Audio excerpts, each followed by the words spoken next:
What's up, everyone? Adolescents, they play the game of made you look, and they'll say they want you to look in one direction, but then there really won't be anything there for you to actually see. And you would think that the childish game of made you look ends in adolescence or on the playground, but the reality is that adults in today's world still play that game. It's called clickbait. When you try to pull people in to look at something just to get them to look at it, but then you have nothing there. But who really loses in the adult game of clickbait? I think the person who's asking you to click ultimately loses out, because that person loses credibility.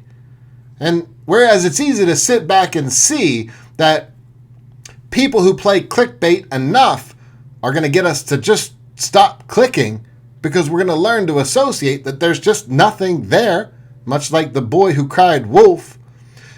The more meaningful message to you is, are you playing clickbait in your own life? Think about your relationships. Think about the people around you. Are you trying to be someone that you're not? And maybe you're not trying to do that in terms of persona. Maybe you are. Maybe that's your struggle. We all have struggles. But maybe you're trying to be someone you're not in a relationship. And maybe ultimately you need to look at that relationship and say, is this the right one for me? Because when I'm in it, I feel like I have to be someone I'm not. You don't want to establish yourself as clickbait. And the way to get around that for you and for me and for all of us is to be a person of our word. The more we say whatever we mean and mean what we say, the more we build up our credibility, and the less so, the more we become living examples of clickbait. Don't be clickbait.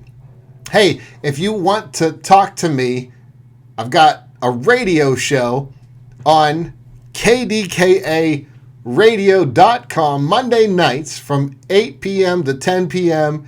Eastern Standard Time. And you can call the number below and we can talk. If you have an issue and you want to talk about it, give me a call. Until next time, as always, I wish you much peace.